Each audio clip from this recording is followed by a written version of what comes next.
الا اللہ اللہ لا الہ الا ہو، اللہ وہ ہستی ہے جس کے سوا کوئی الہ نہیں۔ الحی القیوم،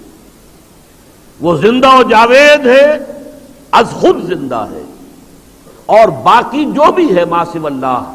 اس کو تھام کر رکھنے والا ہے۔ یہ دو جو اسماء ہیں اللہ تعالیٰ کے، ان کے بارے میں یہ حدیث آپ کو اس کتابچے میں مل جائے گی کہ حضور نے فرمایا کہ اللہ تعالیٰ کا ایک اسم اعظم ہے کہ اس کے حوالے سے جب کوئی دعا کی جاتی ہے تو وہ ضرور قبول ہوتی ہے،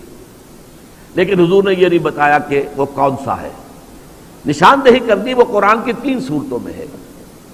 سورہ بقرہ میں ہے، سورہ آل عمران میں ہے، اور سورہ طٰہٰ میں ہے۔ یہ بالکل ایسے ہی ہے جیسے رمضان میں لیلۃ القدر ہے، یہ اور وہ لیلۃ القدر خیر من الف شہر، تعین کے ساتھ نہیں بتایا، البتہ یہ کہ رمضان میں ہے تلاش کرو، پورے رمضان کی راتیں جا کر گزارو۔ اگر تمہیں معلوم ہو لیلۃ القدر کتنی قیمتی ہے تو اس کے لیے 30 راتیں جاگنا کوئی بڑی بات تو نہیں، جبکہ وہ 1000 سال سے افضل ہے۔ اچھا یہ نہیں تو چلو 10 دن آخری عشرے میں تلاش کرو، چلو اور کمی کر دیتے ہیں، آخری عشرے کے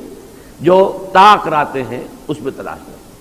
لیکن یہ تعین سے نہیں بتایا۔ لیکن یہ کہ کچھ ایسے اشارے 27ویں شب کے بارے میں گمان غالب ہے لوگوں کو، لیکن حضور نے نہیں بتایا صراحت کے ساتھ۔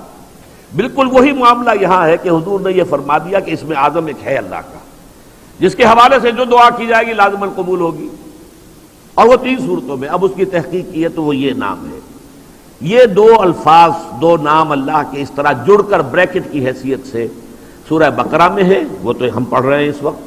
سورہ آل عمران کی پہلی ہی آیت میں ہے، دوسری آیت میں، پہلی آیت تو الف لام میم حروف مقطعات پر مشتمل ہے، لیکن دوسری آیت میں یہ دونوں ہیں، اور پھر سورہ طٰہٰ میں الحی القیوم۔